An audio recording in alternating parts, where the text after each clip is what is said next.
Marlon Bornett, and I'm a professor here at USC, and I direct the MetTrans Transportation Consortium. And I take it, I don't have the Zoom interface in front of me, but I've seen from chat, it looks like we have Tyler Monson at Caltrans Dry SI, and Tyler, maybe Stephanie is out there too. Are you all both out there? And so I want to say thank you.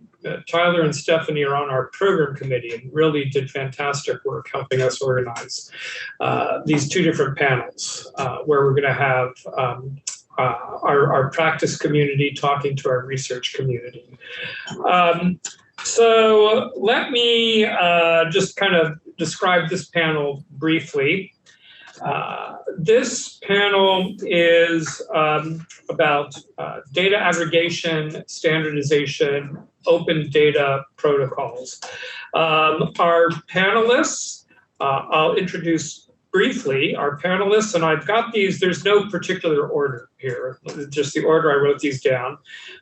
We have Hunter Owens here in the room. Hunter is the research data manager at Caltrans and an important part of the California Integrated Travel Project, Cal-ITP. We have Jason Lala, the deputy director of the California Office of Data Innovation, joining us by Zoom. Jason, thank you so much. Avital Shabi. Avital, did I get your last name pronounced correctly? Thank you. Senior Director, Office of Innovation, Los Angeles Metropolitan Transportation Authority, and she is here with us in the room. Jeff Boeing. Jeff is an assistant professor at UC Irvine and the developer of OSMNX. UC Irvine is a blast from the past. I did say, didn't I? Okay, are you at University of Southern California? I think that. Thank you for catching that. USC, here at USC. And the developer of OSMNX, open package to be able to deal with OpenStreetMap data. Caroline Rodier. Caroline, I web searched this morning. I don't know if I found the most recent web page. I found that you're chair of the USTRB, Transportation Research Board Committee on Emerging and Innovative Public Transport Technologies, and associate director of the Urban Land Use and Transportation Center at UC Davis.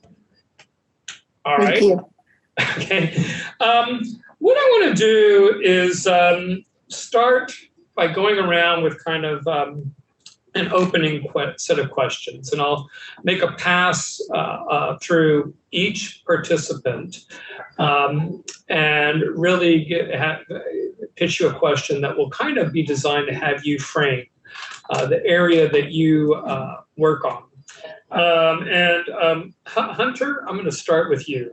To Hunter, can you describe the Cal-ITP and its purpose and goals? And I jotted down current status. Yeah, current status. So that's a tough one. Go with purpose and goals. Yeah. So, Cal-ITP has been around in some form or another now for coming up on year number 4, which is wild.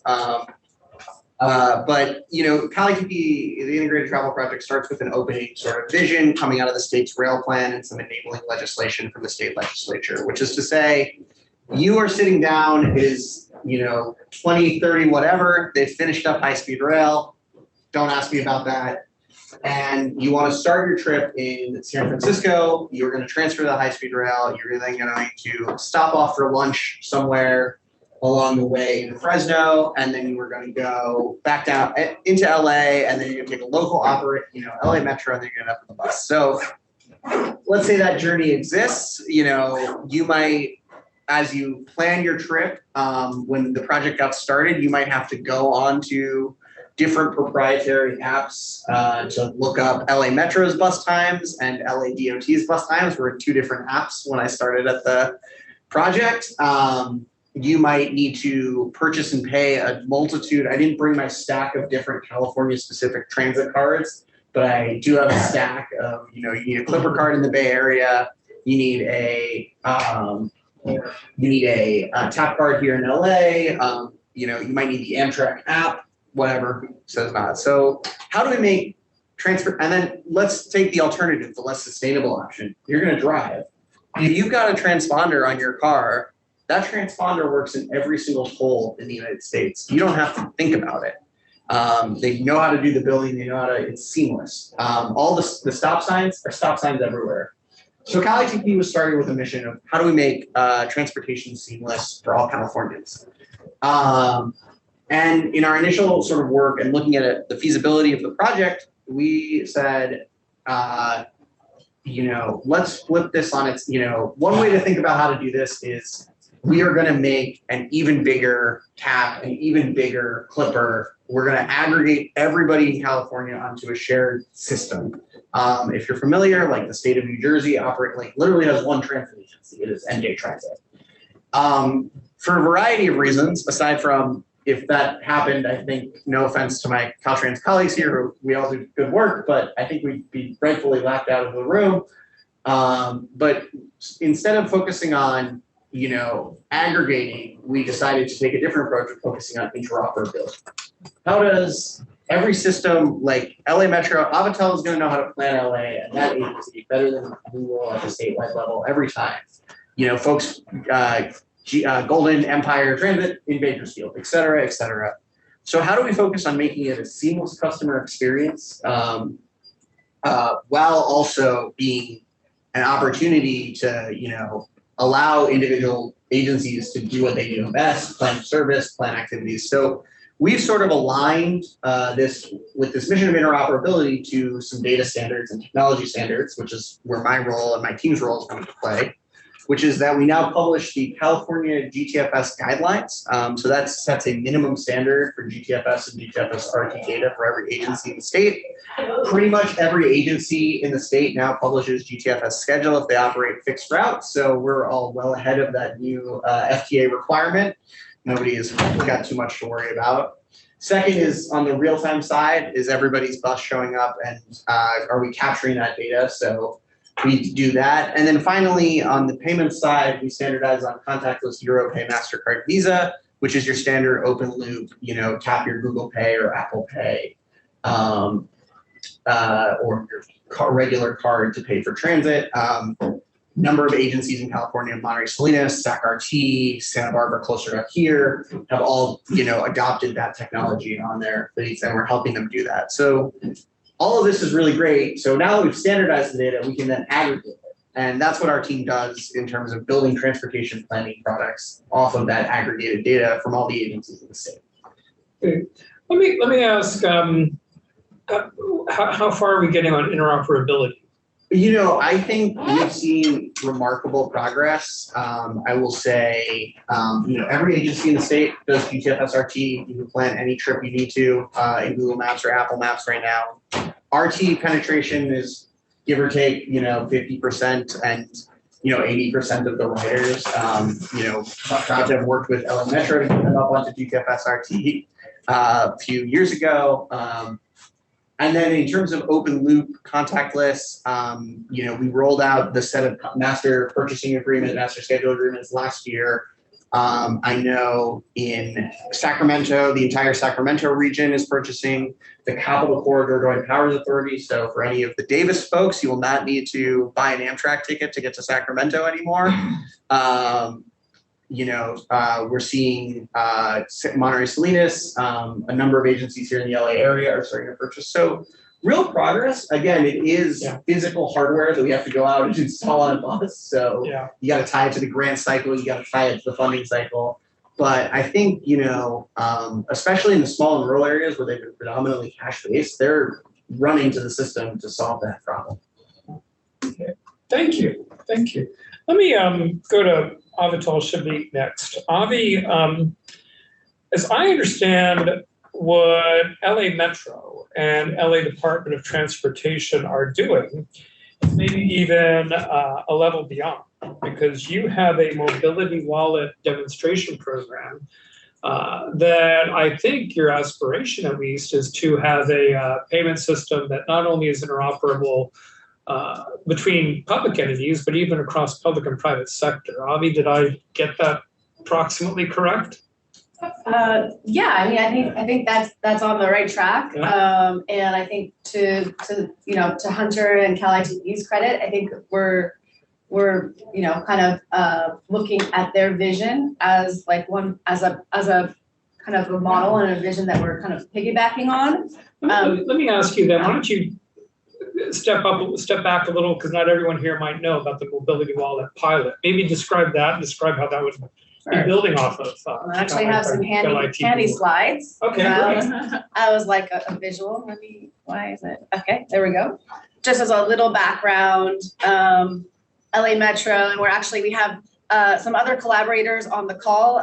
Caroline from UC Davis, and actually researchers at UCLA also are working with us on this because it takes a village to do something that, to reinvent the way that you pay for transportation. So what we're doing is this idea, what is a mobility wallet? It's this, all-in-one account, all-in-one payment solution that you can pay for every mode of shared transportation, right?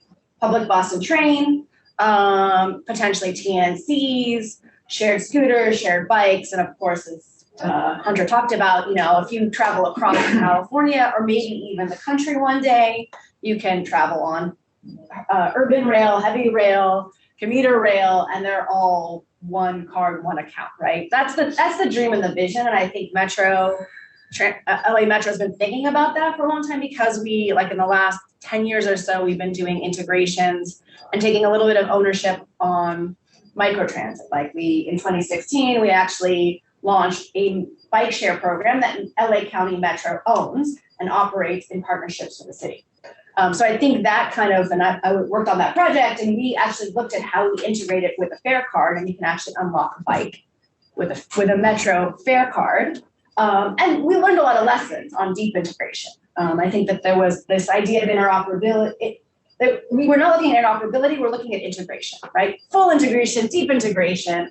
And what we learned is it takes a lot of work and energy and time, and the customer experience isn't always what we wanted it to look like. And it isn't always seamless. Like you can't load money onto a Metro transit card and then go tap to unlock a bike. It doesn't work exactly like that for a lot of reasons. So what we're doing in Mobility Wallet is it's a all-in-one account, $150 a month. We're giving to 2,000 individuals that are low income in South Los Angeles. We're working with the city of LA. They have a bigger grant.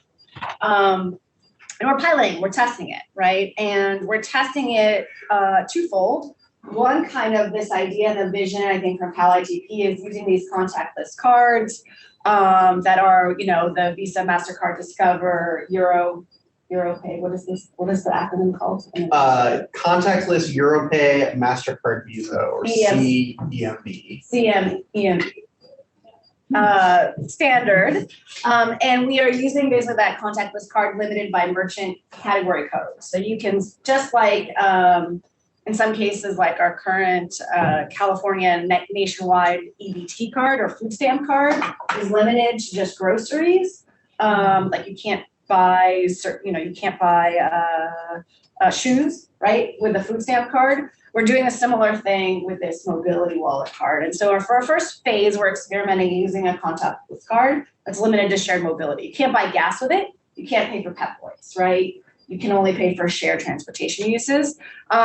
We're also thinking about, on kind of the opposite side of the coin, of thinking about how we use our existing fare payment structure and account-based system, account-based layer that we currently have to create this thing called Pay with Tap, which would be like a PayPal that you can use money in your tap account.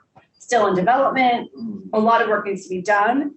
This is a deep integration potentially on our end, but would be a light integration with APIs that we would ask Uber or Curb taxi app or the scooter apps to put into essentially their wallet. So when you check out to pay, you want to select a payment option on Uber or on your Lime scooter, you select, instead of your own credit card, you select tap and you enter a tap card number. Still in development, lots of things have to be worked out. Some of the lessons learned is it's hard to sell large global technology companies to do API development that's only for LA County, right? That's a small, even though LA County is huge and it's a huge market share, still a drop in the bucket for their global market share that they're looking at, for these big technology companies. We're thinking about the big fish for interoperability. We're thinking about, how do we integrate with Uber, Lyft, taxis, right, that are global, right, are looking at this universal standard. And some of our conversations in terms of data has been, their universal standard is sharing telephone numbers. And we're like, that's PII, that's private information. We can't share that. We don't have state authority to share that from a government entity to a private entity, even under a contract. So those are some data interoperability challenges that we have and that we're realizing. So anyways, I'll stop here. And if Caroline wants to chime in to talk about kind of when her turn comes up about how we're doing research and kind of evaluating this pilot, we're kind of doing kind of robust research. But we're about to launch and give people these prepaid cards in May. So in the future, we'll want to come back to this group and kind of share, like, how does it work? Does it work? Do people use it, right? Are people access to opportunities improved because they have this? How does it affect greenhouse gas emissions? All of those things are things that we're looking at. Avi, thank you. And Caroline, we'll come back to you. Sure. I'd love to hear about the evaluation, but let me first go to Jason, because Jason, the California Office of Data Innovation is developing a statewide data strategy. And I think it begins to touch all the things we're talking about. So could you describe that data strategy and maybe, particularly for the transportation side, what we should be thinking about? Yeah, I'll give a little history there. The statewide data strategy already exists. So I'm the Deputy Director for Data Services and Engineering at Office of Data Innovation, and I report to our statewide Chief Data Officer, Joy Bonaguro. About 2 years ago, really in the midst of the or now maybe 3, but in the midst of the early pandemic, Joy, after she was appointed as Chief Data Officer, she started her listening tour and kind of put together this initial strategy. And it's organized around the analogy of navigating the data landscape. And this may or may not resonate with all of you, but basically the goals are organized around building the data roads, establishing the rules of the road, and boosting travelers.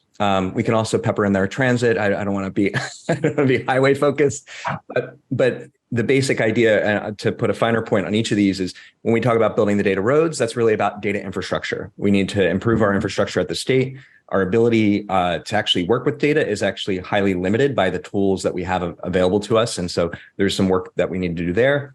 There's work around the rules of the road, governance. And making sure that it's easy for folks who are operating on those roads to know what those rules are, right? And so there's a lot of policies that are written in documents that get tucked away. How do we bring those governance practices into the environments that people are working in? And so that intersects a lot of the infrastructure and modernization efforts. And then finally, on boosting the travelers, that's about usage, right? If we do all this great work, we have all these rules, but no one knows how to use the things, well, then we haven't really solved the problem. So those 3 goals really interact together and really are our North Star at the Office of Data and Innovation.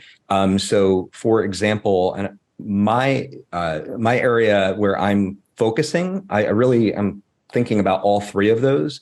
But a lot of the work that my team is doing in data services and engineering is really about the data roads, really helping departments to adopt modern data infrastructure, mostly around analytics and analysis. So not application integration. That's not what we're talking about. We're talking about how do we bring data together to inform decision-making policies, things like that. That's our particular focus. But the strategy really isn't necessarily just for ODI. It is a statewide data strategy. And we've seen, so for example, Housing and Community Development just did their own data strategy, and they pointed to the statewide data strategy and they nest into that. So the idea is to create this sort of North Star that resonates with people. And then really departments we're all in this together. It's a big team sport. So we're all kind of pointing toward that and all doing our own things. I mean, Cal-ITP is a great example of actually putting that strategic lens into practice. And we'll be developing services and are developing services that will go out around what we call the Modern Data Stack Accelerator. A modern data stack is just for now, I'll put it off to the side if there are any questions there, but basically just really modern tools that operate in the cloud where you can process data more quickly and interactively.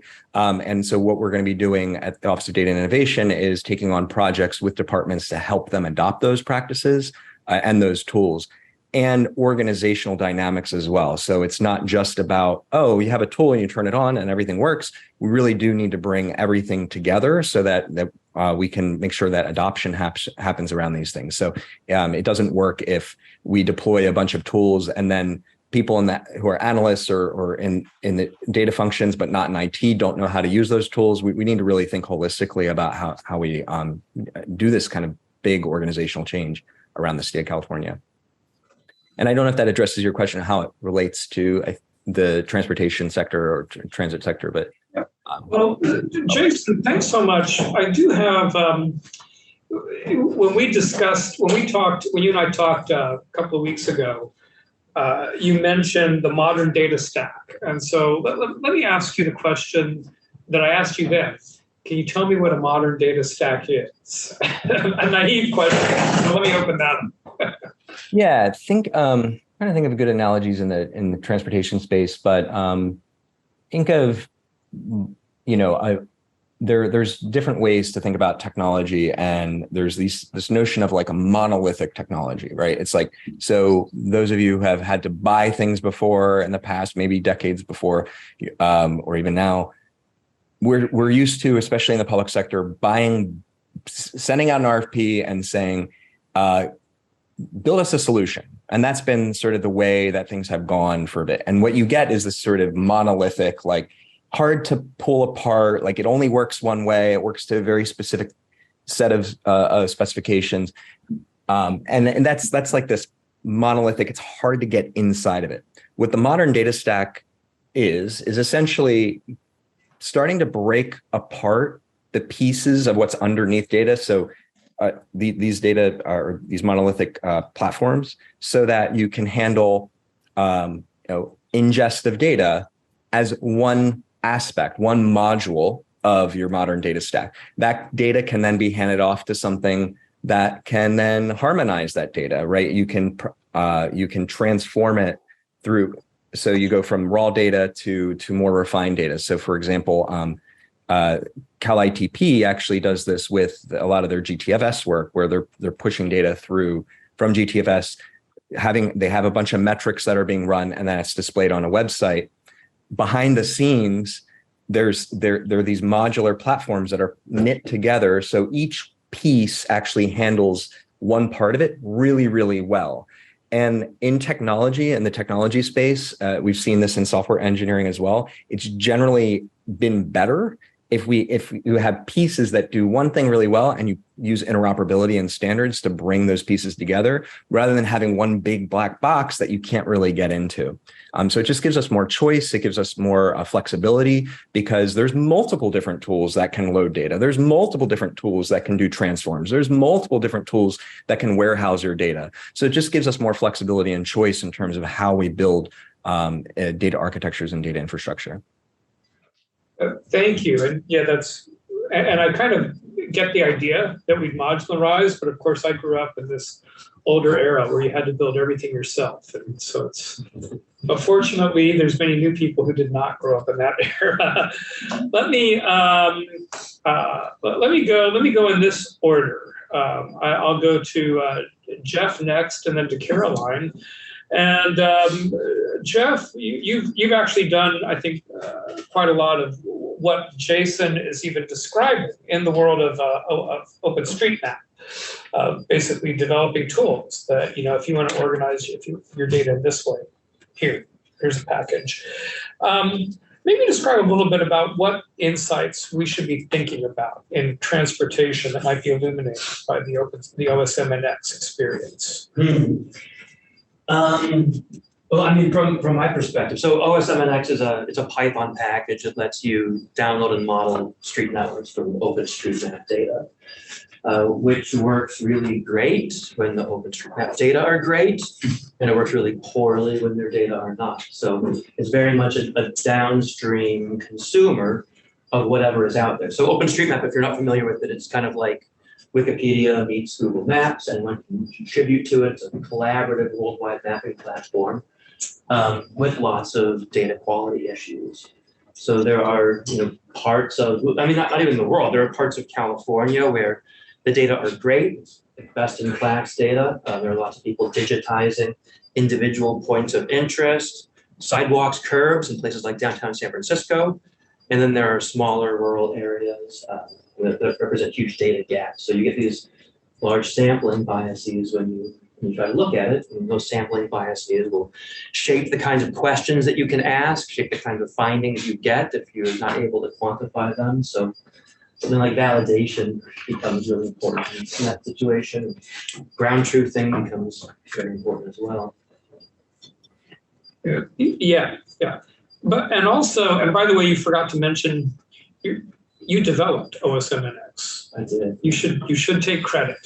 Yeah. So, and a lot of it, a lot of it was tools of how to analyze the data.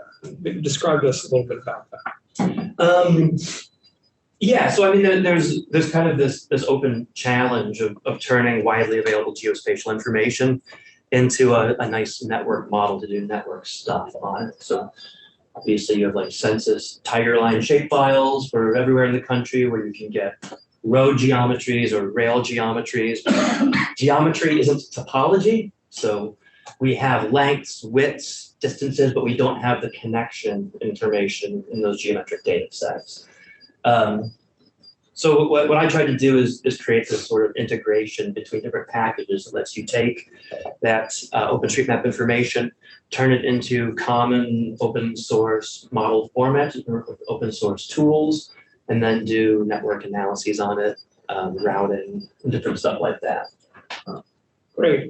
That's something I want to come back to, because I think the what is open and what is not is a big challenge. But before I come back to that, let me ask Caroline a different question. Caroline, you were part of the team that's evaluating the mobility wallet program, and tell us a little bit about kind of that evaluation and whatever you're seeing in that you think are the key opportunities.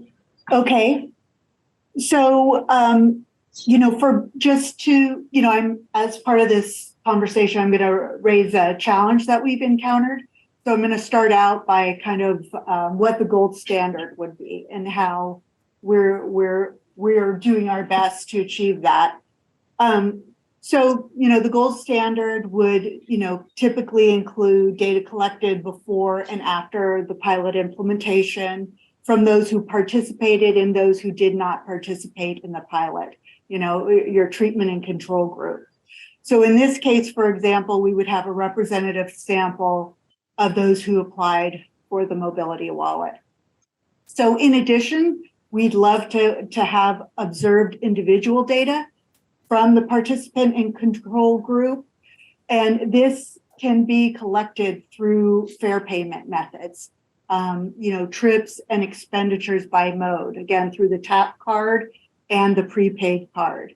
For the tap data, it's really an amazing source of data. It collects data over time by individual, and even you get, in understanding of the station locations used by individuals on a given day. It's a really beautiful data set, very exciting, but I'll tell you the drawbacks later.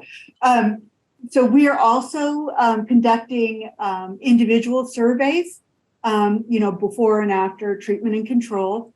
And we would love to integrate the survey data with the observed behavioral data to enrich the analysis with socio-demographic attributes and to really get into an understanding of why and how changes in travel and expenditures were made.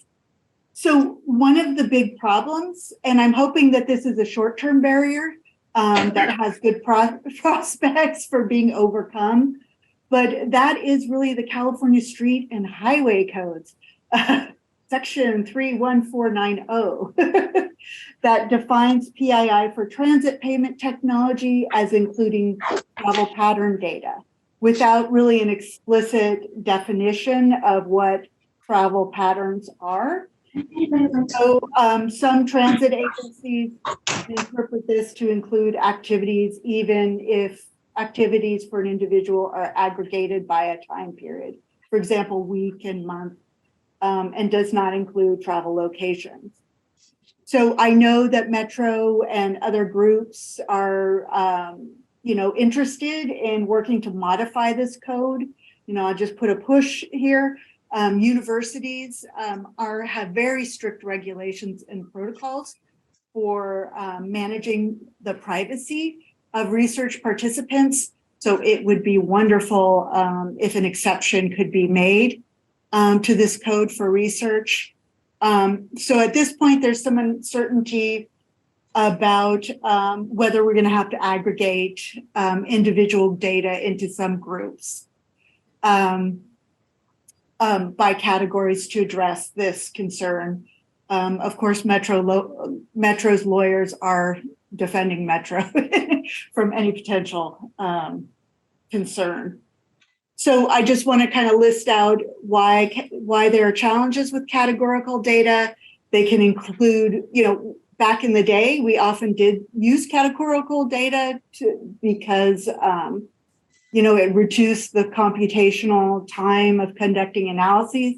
Now we don't have to worry about that, which is wonderful. So, if you aggregate the data, you have aggregation error that can make it more difficult to identify significant behavioral change. We wouldn't be able to integrate it with survey data. And also the method of statistical analysis is, difficult to explain. It's not intuitive to explain to the public and policymakers. So again, I'm hoping this is a short-term issue, and maybe even people on this call may be able to help address this issue. We have time for the evaluation to address this issue. So that's my comment. Caroline, thank you. I think let me stay on this topic of personally identifiable information, PII, which was a question I was going to bring up. I think maybe to Caroline and to Avi, I don't think I quite understood what the current code, what the issues the current code is raising. If I'm understanding the individual level data that you could glean from a tap card, from a more universal card, I think here's where I'm hazy. There are restrictions on how much of that could be used or retained, but maybe if you could describe to me what the barriers are. Sure. I'm glad Caroline brought this up. Caroline, I actually had 2 printed copies of the code because I thought there might be a room of people that want a copy, and I'm happy to share it because we could all, this is an issue probably that will eventually affect all of us if government entities want to work with other government entities or government entities want to work with research universities. I've actually had this challenge in the last couple of years with 2 different research projects that I'm working on. We can only share highly aggregated data with a research university or another government entity, even with explicit consent from the participant in a pilot.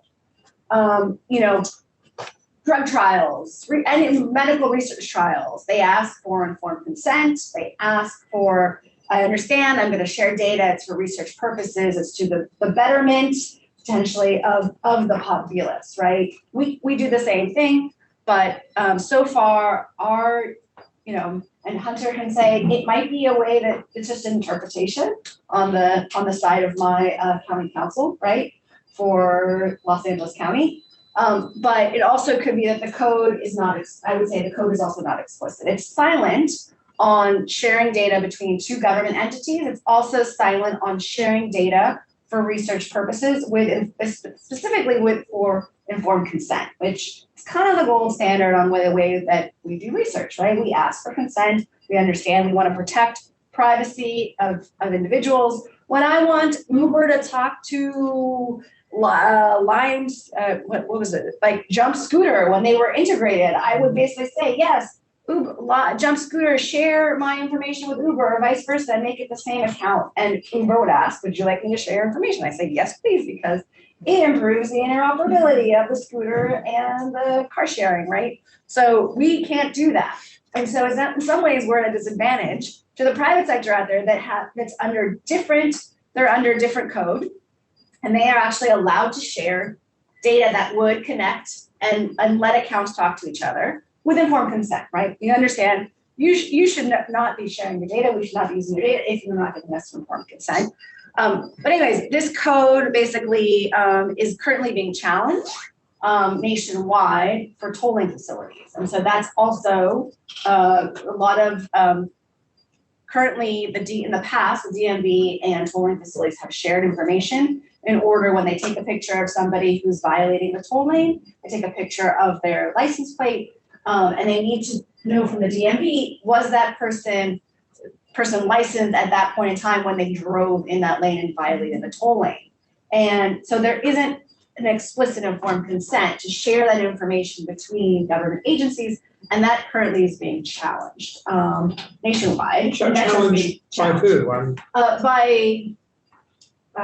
Legal. There's a legal challenge against Metro and against a lot of different tolling facilities across the I guess what I'm unsure of is the challenge that no, entities should not be able to share that information, or is the challenge yes, they should? The challenge is no, they shouldn't be. Okay. Shouldn't be sharing it. So that's why we're in a position of we are reading this code to, in a very strict interpretation of the code.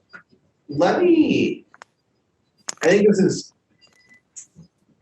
super in the weeds, and I want to unpack this to what I think, I'm going to just throw out my own opinion here, what the actual problem is and how we ended up here, which is transportation as an industry thinks it is special. And that is a huge problem. There is this section in the Streets and Highway Code. It got buried there before I was born, if not shortly thereafter. It's been sitting there for 30 years and is causing huge amounts of hassle across the industry, not just for LA Metro, but everybody. We are in a world where transportation is a transactional business.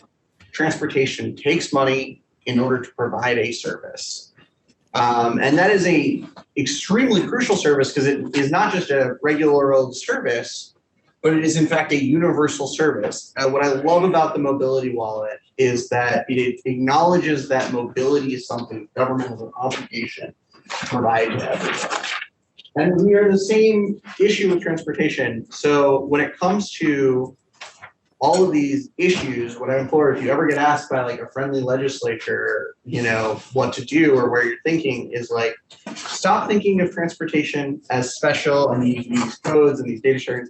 Start thinking about how do we integrate into the existing global frameworks for stuff that we're not best at. Maybe this is like a good point about, this is my modern data stack of policy to Jason's point, which is to say, we as transportation we are going to be the best at figuring out where you need to go, how can we officially manage the network, how can we be most sustainable. As we go to a system that road charges everybody on a per mile basis, which the California legislature and the CapEx funds have told us we need to do, we are about to be doing millions of transactions a day within the next 10 years as the state of California, every time somebody is driving anywhere. And there's all these different models, and we're like, thinking about it, the way we're still thinking about it is like, we need to build this big infrastructure, we need to build this big monolith of road charging. And I think we need to decouple it and say, there's an existing privacy framework. Is Cal-ITP and CCJPA the world's best privacy framework? I'm not going to say that. Does everybody kind of know what it is, and is it standardized enough that people can build compliance products for you on top of it? Absolutely, yes. In the payment space, find the standard, there's CEMV. In GTFS, we have a standard. And the thing that I can stress most, transportation has obviously come from a culture of like planners and engineers who, sit down and say like, what is the most ideal solution from almost first principles type attitude. And the reason we keep having these problems over and over again is we don't say, well, how does this fit into the rest of the world? And how are we not like the special snowflake? So, that's my kind of like root cause analysis of this type of problem. Hunter, let me ask kind of a clarifying question. Are you saying, say in a mileage fee world, find a good private sector payment processor, contract with them? They handle the mileage fee? Is that what you're saying? I'm saying participate inside the ecosystem of payments and inside the ecosystem of cars, which is to say, who knows what the exact answer is, but like road charging is something that's out there in the world and is fairly standardized. OEMs get extremely robust data that would be necessary to do a road charge, I'm sure my OEM knows how many miles I Your drive. OEM absolutely knows that. And, if the state. I'm on the phone, they tell If me. you have BMW also knows how much you drive, right? Your new Mercedes, and it's a fancy car, but like automatically communicates with like the European toll network because it's all on this standard. And this is all what is to say, let's go align our laws, let's go align, because like in the payments world, we have good standards about privacy and data sharing. Are they perfect? Absolutely not. Are they standard? Absolutely yes. And this is how, going to Avatal's, like there are truly tragic incidences of privacy abuse by transit agencies. The MBTA is a well-known case study that I don't want to get into, but like, so collecting all this information, how do we balance like the collection of ideal information that Caroline needs to do proper evaluation?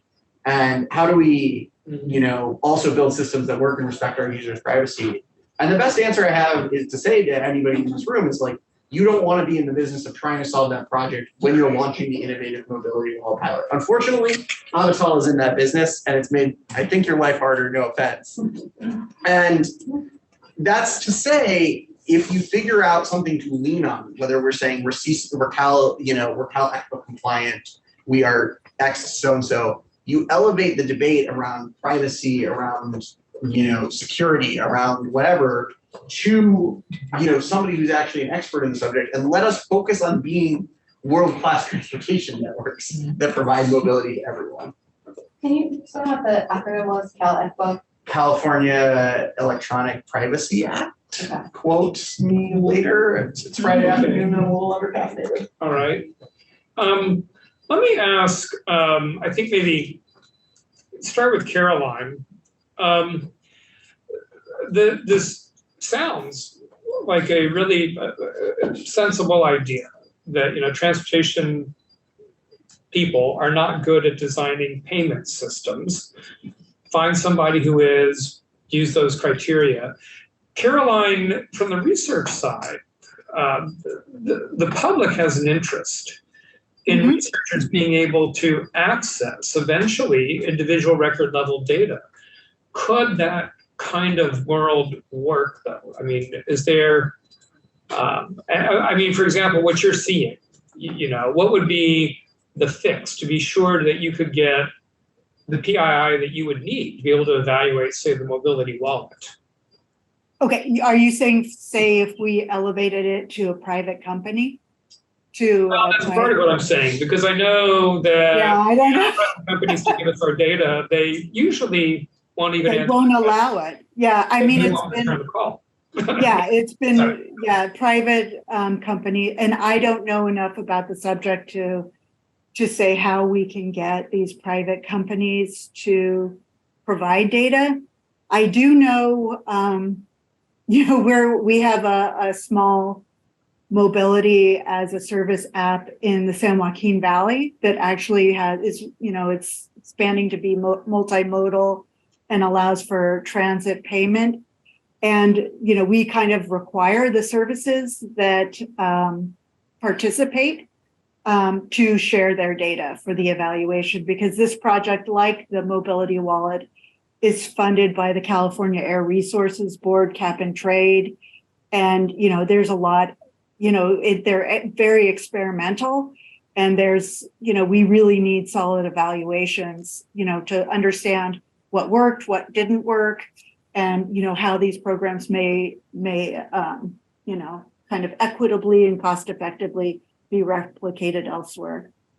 Yeah. Let me let maybe Jeff Boeing and then maybe Jason Lawley chime in on this. So Jeff, thinking about PII, what are some of the issues that maybe we ought to be thinking about in academia to at least provide some way that all these interests can be met? Yeah, well, and Marlon, I can speak to that from a personal perspective this week. Privacy has been interesting as my campus Zoom voice has been blowing up with voicemails from curious Fox News viewers over the past few days. By the way, for those of you who may not know, Jeff Boeing, you at least got part of your 15 minutes of fame, right? Yeah. I didn't know about it until after the fact, though. Yeah. Does it count if you missed it? Yeah. Maybe to illuminate, tell people over that story so they know what you're talking about. Yeah, sorry, the short version, the LA Times did a nice write-up recently of some research that I participated in that was looking at inequities in production of and exposure to vehicular air pollution. And unbeknownst to me, I appeared on like 6 different Fox News shows the next day about the psychotic communist at USC doing this kind of research. So. Yeah, I think USC has a psychotic communist now. Yeah, they do. I didn't know. They do it myself. No, but Marlon, yeah, your question is great about privacy. I mean, obviously, as researchers, we have a lot of skin in the game for being able to access this kind of information, to do quasi-experimental research, to try to inform evidence-based policy. But I always feel that the strong tension where part of me says I'd rather, from a personal perspective, lose my job because I can't do that kind of research anymore if it means that I get to cling to what semblance of privacy I have left in the world.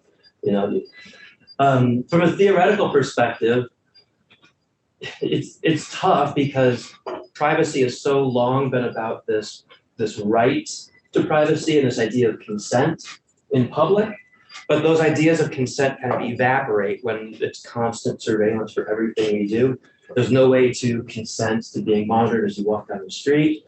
And for transit systems, when your personal information is tied to the tap card and you must use the tap card to ride the system, you can't use those systems anonymously anymore. Same thing with Uber and Lyft. For security reasons, you can't use those systems anonymously. And there are a lot of challenges with it. There are a lot of benefits to that information being tracked, obviously, but we're seeing now with something as benign as like a period tracking app that in years past seemed like it was all good until the regulatory environment changes, and now in an era of criminalized abortion, everybody needs to worry about what kind of personal information is being shared and who might use it. So as long as the powers that be are benevolent, to your cause, it seems safe that those powers can shift. Yeah, this is very interesting. Jason, I'm going to want to hear from the California Office of Data and Innovation, but to kind of frame this, but on the one hand, there's a lot of public interest in being able to use data that are either available or that the public is collecting for the public good. And we've seen this in many cases. Is ride hailing reducing congestion or increasing congestion? Do dockless platforms interfere with the operation of a sidewalk, or do they not? If you offered people kind of any kind of controlled experiment that you would love to do to gauge a behavioral response, all of these things require some individual data. On the flip side, Jeff, it's good of you to highlight. I mean, there are some really important issues in terms of, how one could consent, and what are the risks to individuals. So, Jason, here's the very easy question I will pose to you. How is the California Office of Data and Innovation trying to think about these kind of competing, issues of, availability of PII versus, need for confidentiality? Yeah, I think, one, this is just a natural tension. Going way back even to when I worked at the City and County of San Francisco, on one hand, it's like, oh, open data, that's simple. If it's open, we put it out there. But actually, there's a lot of complexity and around deciding, what do you aggregate? Can you aggregate? And so we did put together like a risk framework called the Open Data Release Toolkit in San Francisco. That's one job ago, but that has influenced a lot of our thinking, that sort of grounds a lot of our thinking, which is that it really is we really need to think about risk and impact first, and think about, what are you trying to accomplish? And this is why I'm always jealous of our European colleagues and and Canadian colleagues, where they actually have privacy frameworks. There's a great slide that Joy shows where she shows all the intersecting laws in California, local government, state or federal government. And we do have, going back to the policy, this is another example. It's just sort of a grab bag. We just keep playing whack-a-mole. And then I think people don't really understand the downstream effects of that balancing act of, if there is a public good purpose for the use of that data to actually improve people's lives, we need to balance that against the right to privacy. There's always a right to privacy, but to the use of that data for those purposes in a public sector context. So that kind of debate is happening out in the world right now. But what's interesting in the US is there's an interesting cultural thing, which is that for whatever reason, and this is changing, I think this is beginning to shift with the recent things, but in general, in the US, people are much more skeptical of government use of their private data than they are of corporate use of their private data. In Europe, it's reverse. People trust the government more. They don't trust corporations much. And from a cultural standpoint, it's starting to shift a little bit in the US. People are starting to get nervous about all of it. But that can have its own chilling effects. So I hope, my hope is that we can pull out of that and really keep the conversation on what is the balancing act that we want to play in this particular case with transportation in particular. This is my first time being oriented to this code, and as I'm looking at it, it seems like a really big oversight to not think about the California's interest in managing mobility among multiple agencies. And I think we've essentially created a law that doubles down on our siloing, and we need less siloing to move forward. For me, it's less about the technology and all that stuff. It really is about, what are we trying to do, and can we balance those interests? And we should be discussing those. We should be talking about that with constituents and with people and saying, this is why. We should be transparent about why do we share data for a particular purpose. I think that's perfectly reasonable, and to be transparent about the why. And to be out there talking about that and helping people to understand these broader goals that are all about balancing. And Caroline, go ahead. Yeah, I just want to, Jason, I totally agree with you. I mean, just to point out in this case study, I mean, we can, LA Metro is perfectly willing to do some aggregation and give us, anonymous IDs. And, by sharing the data in the way we have discussed, it would be impossible to identify who these people were or where they went, just by aggregating, travel or expenditures by time period and the types of information that were provided along with the service. I mean, I think if that kind of risk framework could be developed for, transit fare payment, it would be great. I don't know how to do it, but I guess people like you, I'm going to look at what you developed for MTC. Thank you. Yeah, it was in San Francisco. It was actually City and County. City and County. Okay. Open Data Release Toolkit, Privacy Edition. There's also a Security Edition because people are concerned about physical assets and all that. But anyway, The Privacy Edition really talks about, starting from the impact of the sharing, what could happen as a result, and who is affected and who is impacted, and then identifying, different appropriate strategies for anonymizing there's definitely been a lot of progress in anonymization techniques, masking techniques. So it can go beyond aggregation.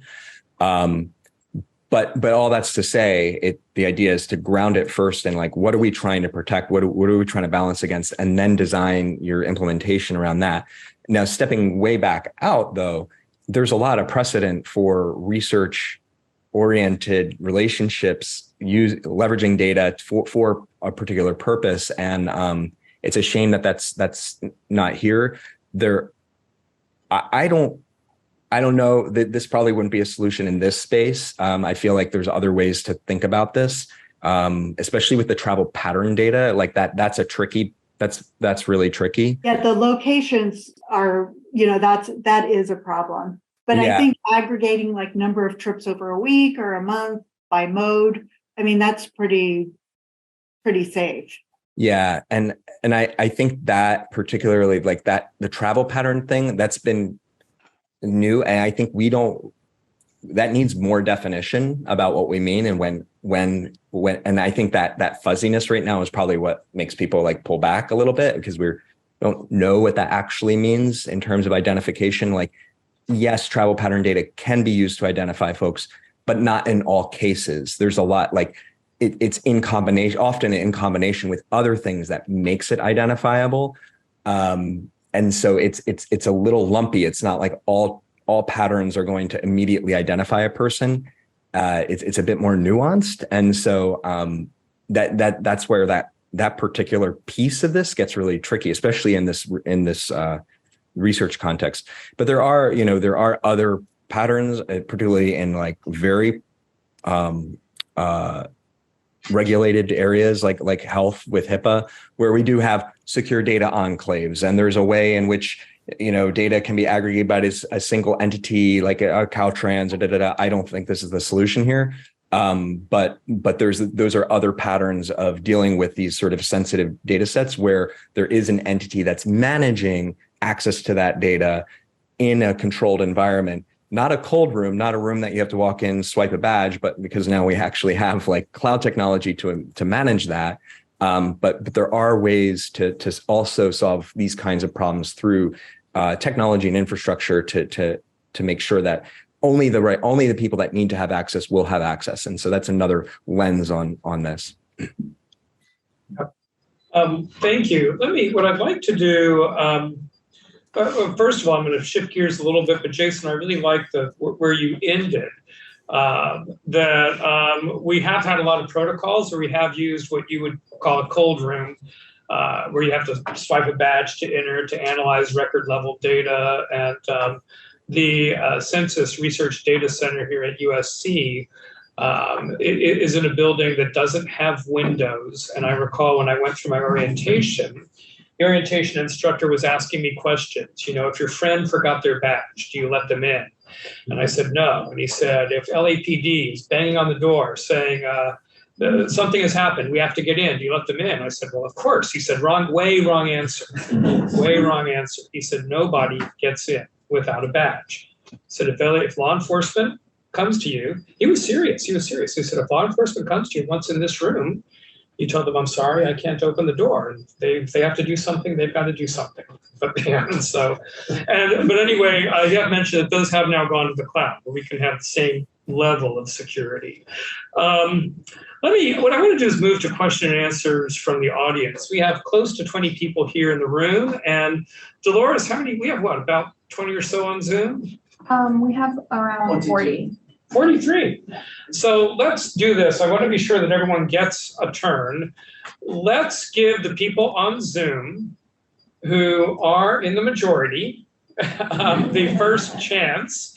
If you have a question, if you could type that into chat. And Dolores, I'm going to ask you to be on the lookout to scan those. But let me do this. I'm not seeing anything in chat right now.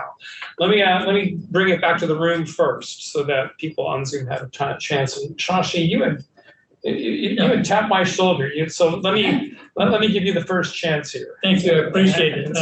Just for the record, I'm Shashi Nambishan with the University of Nevada, Las Vegas.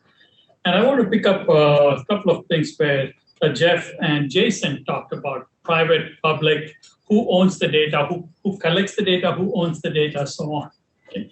And the way I look at it includes an implied consent to provide the data, implied consent to use the data that is provided, versus a stated or explicit acknowledgement that yes, I'm giving my data, you can collect it, you can aggregate it or disaggregate it and use it at whatever state.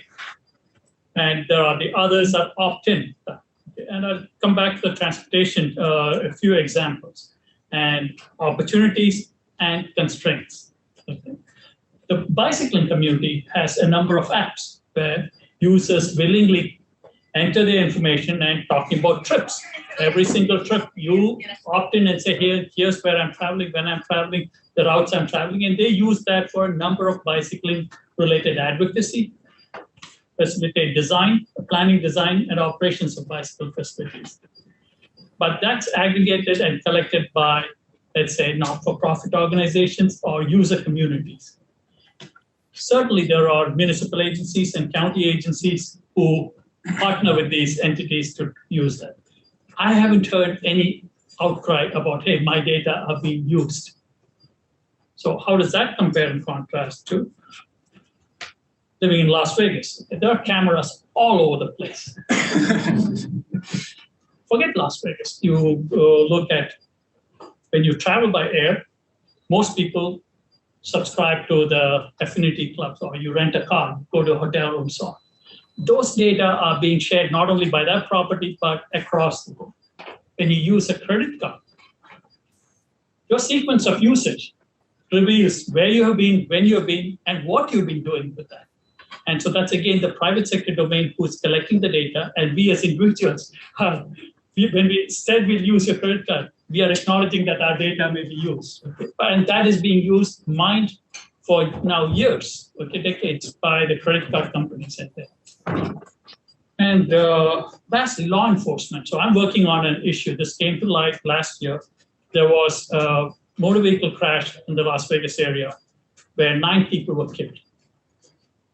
The driver involved had received multiple citations within the previous 6 months for speeding. And this person was driving at 100 miles an hour on a 40-mile-an-hour posted speed limit. But these citations were issued by different police jurisdictions in the Las Vegas Valley. So when officers pulled this person up, they didn't know that he had been given a citation by another jurisdiction, and they were not adjudicated. There was probably a year to 2 years gap between when a citation is issued and when it is adjudicated, even for ones where you have such serious outcomes. So now that's the public sector domain who has captured the data, but these are silos, as you're talking about, instead of trying to consolidate it and looking at what is in the public good. There are laws or regulations or policies. Sometimes it's just not laws or regulations, it's just policies, stated or implied, that says that this is how you do it. And we learn from the private sector on how to integrate data across various places. And how do we leverage opt-in or implied consent as opposed to requiring stated consent? Yeah, I'll just pick up on the credit card example, because unfortunately, or fortunately, I know way more than I really wanted to know about this when I started my job. But all of this is to say, you know, the payment card industry is an incredibly, it's banking, it's highly regulated. So I'll just case study this. Your payment card history, obviously, it is data mined, but it is part of payment card PCI DSS. It is heavily regulated. There's L3 certification, the cybersecurity. So a transit agency, I'll tell you, Monterey Salinas, which takes open loop credit card payments, does not know the names of its writers. Because even though you're tapping with a unique account identifier, we have what's called a masked PAN. And that's good enough to like do all the planning decisions you need of like a person went from bus stop A to like the trip pattern history. It's all great stuff, but it's not name. It's not date of birth. It's not, do you have senior status? Do you have a veteran status? All of that is kept on different sides of the PCI DSS framework. There is another part of it where the bank that you have chosen to have a relationship does know that that masked PAN is your name, and this is your date of birth and your social stuff. And the bank is held accountable for knowing that. The flip side of that is because transportation has decided to be special. You have examples like in Boston with the MBTA Charlie Card program, where when the police did show up without a warrant, got names, date of births, and arrested somebody based entirely on their Charlie Card trip pattern history. And this is what I'm saying is like, this is not our field. Like, as much as we can bring this, and I love Jason's points about like Europe has a framework, Canada has a framework, California has a framework, and transportation has exempted itself from that framework. I will say, to my favorite example is our partner agent GPS trace data that comes off of phones. Every transport planner is like, can we buy Streetlight? Can we buy Replica? Like, I want the big data. I want to know everything.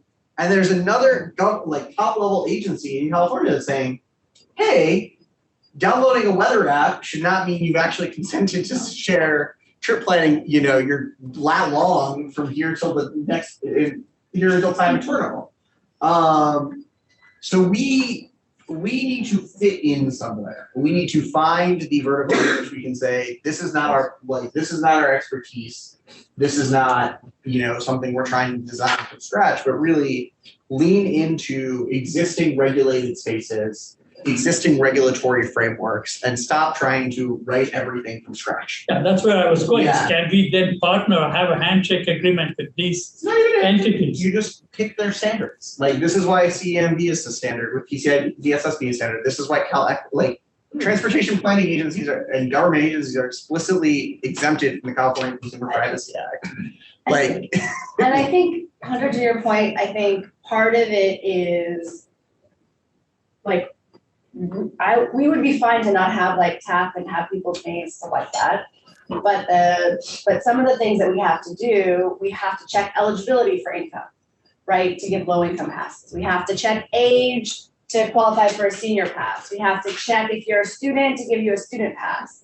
And those are business rules. Yeah. We could decide, and in some cases actually Metro, very progressively, compliment my own agency, based upon pressure from probably our board and the public, has gone to a honor code where it's self-attestation. And actually the Public Utilities Commission, some public utilities have been doing this for a long time, and they audit in the back end, but then you still need the information, public information, to be able to audit them in the back end, even if you ask people, are you low income? And they say, yes, I am low income, this is my bucket. yeah, So I think so Cal-ITP is looking at this. How can we, like, I would love to partner with the EBT card, right? And why shouldn't the EBT card be both a food, give all the social services, right? Mm-hmm. They actually have about 500,000 people in LA County are on food stamp cards at one time. And we have we used to have about 100,000 people on our low income fare pass. Now we have, kudos to them, about 200,000 people on our low income pass, but that's still less than half of the people who qualify for our low income pass. We don't really know exactly the data, but approximately in LA County. So it would be, there's a siloing. So I think to Jason's question of like, how do government entities share data better? How can there be this secure repository where people I'm really concerned about, at a minimum, gov to gov data needs to be shared, because if we all collect it, then we can not be reproducing the wheel and having to ask people their private information and then having to be protecting it and then not sharing it, right? And then maybe just relying on, hey, you purchased this transit, trip, just like you purchased a coffee, and I don't need to know who you are, right? But yeah, I think, and I can give you a discounted rate on the transit because you're already certified by another government entity that you had to anyways. So that's kind of the big vision, is like at some point in time, right, the gov to gov is actually problematic. And there's the regulations are saying actually gov to gov, and there's people not wanting gov to gov sharing because Big Brother, right, to these cultural issues. So, but maybe that's where researchers come into play. Like, like the census, right, has had this partnership with researchers. Maybe research can help them out. And I would second what you just said. No, in the research community, we do have protocols to handle sensitive data. But I think we've been having some activity on the chat in terms of questions. Dolores? Yes, I have one question from Tyler Monson from Caltrans.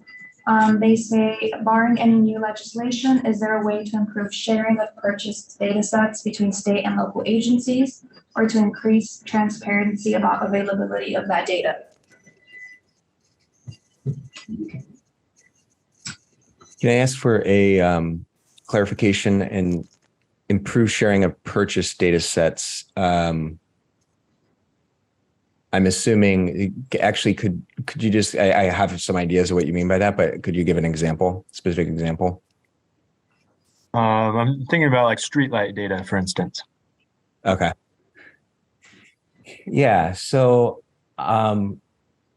I think it comes down to governance, like the ways through are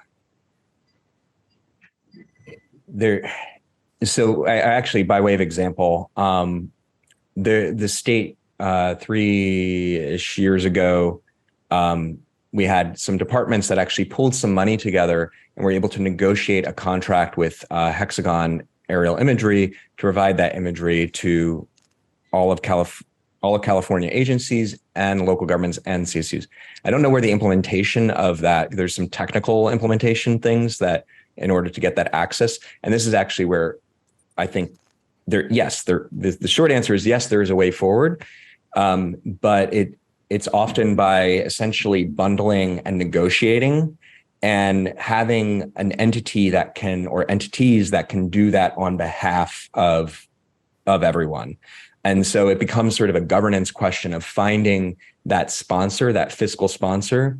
And of course, there might be like all these sorts of limitations, but it really does come down to negotiation. So the state was able to successfully negotiate those provisions and provide that blanket agreement that then the state would then provide those data downstream. So similar things we have done. It's not a small amount of work by any means. Even with legislation, it gets tricky because there's different things, right? I think about the parcel data stuff. That's a big old mess in California. And so I would treat that one differently, which is we shouldn't even be purchasing that data. We should just have it available and it should be open and everyone should be getting it. But we're in this tricky place where not all counties are publishing that data. They're publishing it different ways. We have these aggregators that are then aggregating. It's easier to just get that data from them. But those agreements haven't been negotiated to then provide that all downstream or as open data. And frankly, I don't know if those because the incentives aren't aligned where they would be like, yeah, sure, you can reshare that all of our attributes as open data because they believe that their business is in the aggregation. So I think we're in an interesting space right now where I think those business models are not great ones, to be honest. I think they're bad business models. And that those industries that depend on are going to really have to think about what they might do differently, because there is this tricky space of like if the underlying data is public, should the state be paying additional monies for that other than for its initial, maybe some service fee, right? It does take time but rather than pay for the data, we're paying for the effort that it takes to keep those things up to date. But then they would argue that those data are also resold to real estate ventures and other private sector companies that don't have that and that where they can make money. So we get into these really tricky things that are happening where the incentives are just all sort of misaligned, and legislation may actually force that issue, particularly in the sense of parcels. I think in areas where it is wholly new data created, there are expenses involved in the collection of some of that data. For example, the aforementioned aerial imagery, like they are what we get at the state of California is because we actually talked to North Carolina and others who have their own imagery program. It's multi-millions of dollars for them, and it would be even more for us to fly our own imagery. And so from a cost standpoint, it makes sense for us to outsource that a bit. We get access to the services, the data, under our negotiated terms, and can redistribute those. So that makes a lot of sense. So I think it's not a one size fits all, but I think in general, absent legislation, I think it's entity that can sponsor the purchase of these things, can negotiate, can be at the table negotiating on behalf of all of the beneficiaries, and then getting to an agreement that gets to that point where we can share those without limitations. So I think that's the general path, the abstract path, barring any legislation. Thank you. Hunter? Yeah, so this, I think, also brings up one of my favorite points to make, which is that every RFP is a policy failure, which is to say, one of the aerial imagery things is like, we did it as a consortium, we bought it once, one of the great powers that we have as a government agency is like governments is such a large buying force. So when we go out through the RFP process, so going to Jason's modern data stack example, CDT and Jason's group at ODI are great for a group like mine at Caltrans, because every time we need some sort of like new modern modular technology, there are pre-existing contracts, negotiated people who are way harder to score a raise off of than I am, and who have figured it out. And I literally just say, I need one of X. Here's how much X is going to cost. Here's the state of California rate.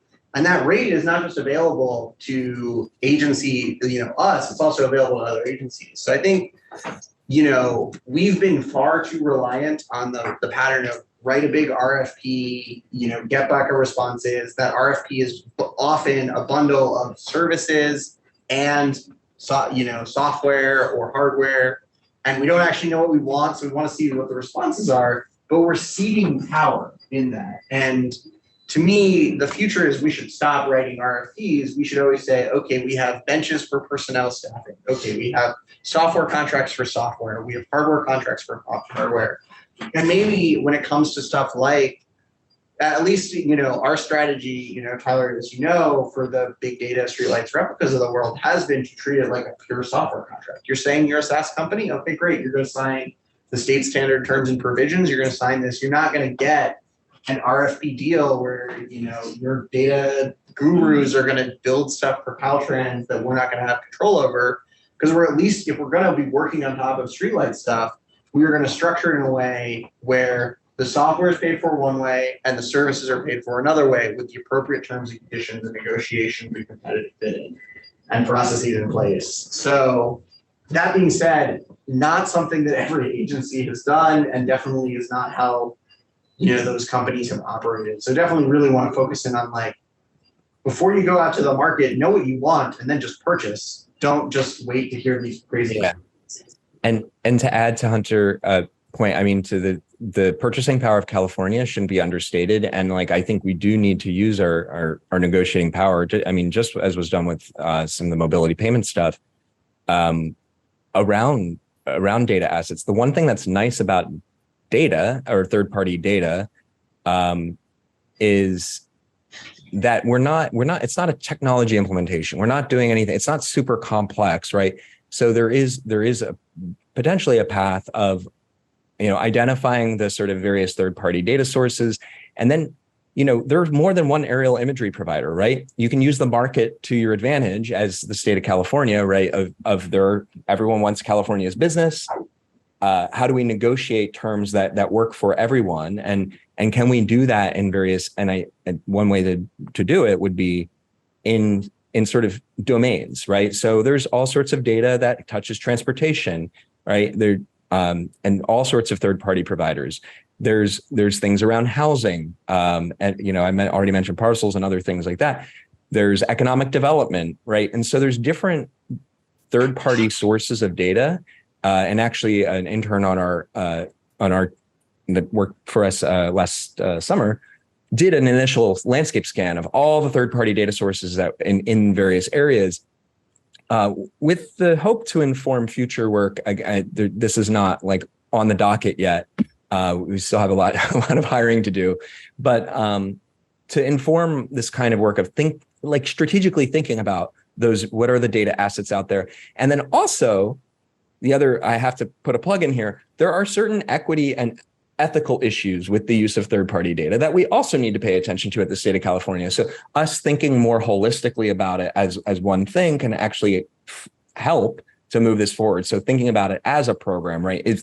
If there were, we have the software licensing program at the state of California, there's the data licensing program, right? And so there's a way in which we could leverage our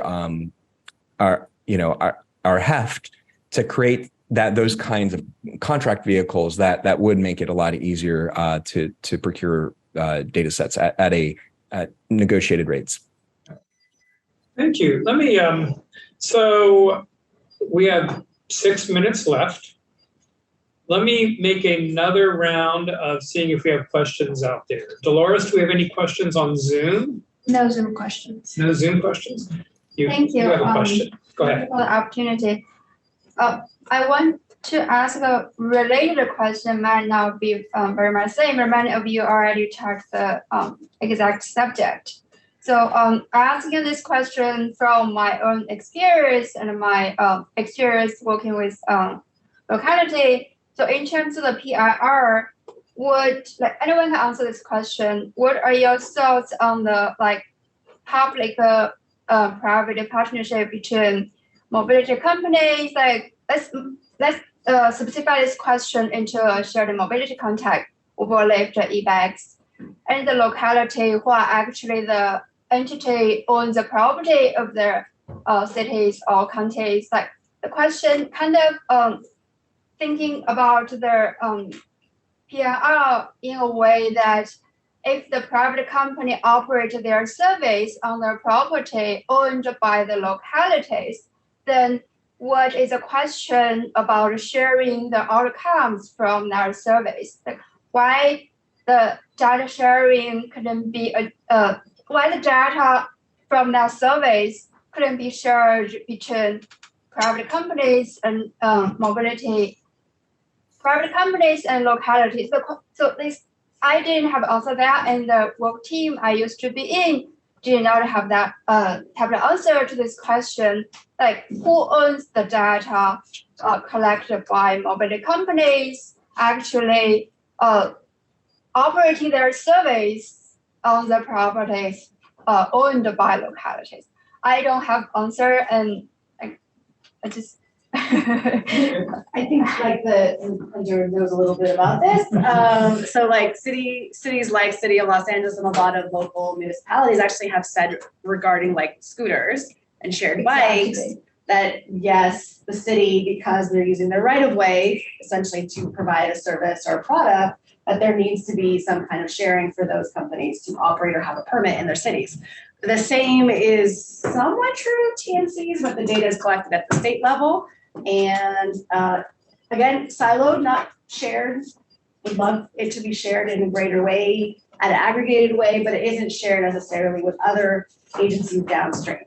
So I think that there is some data sharing going on, both for TNCs, for Uber and Lyft, and also for the scooters.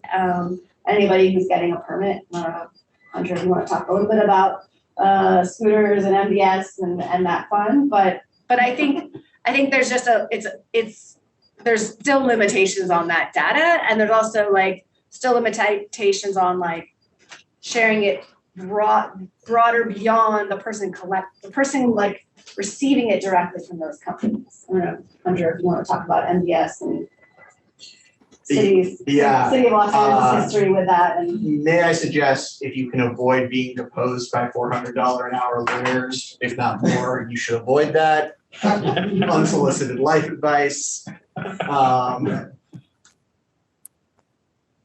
The public right-of-way is going to be the most contested space of the next 20 years as we shift mobility modes. I know we have 1 minute, so I'm going to really try to put this to a sentence, which is to say,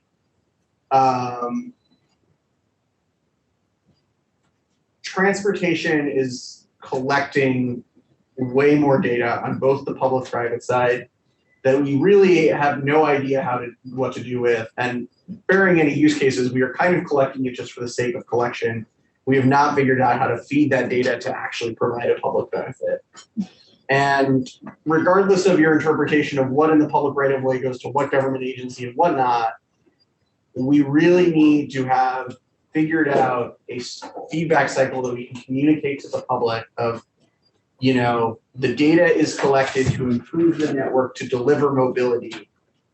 And I worry, given our legacy of transportation investments, where data was collected and it was used to ramrod over communities, that we are not going to be starting from a position where we can make the strong argument that this data is being collected for good purposes, and you will see how the data collected is actually going to be helping you.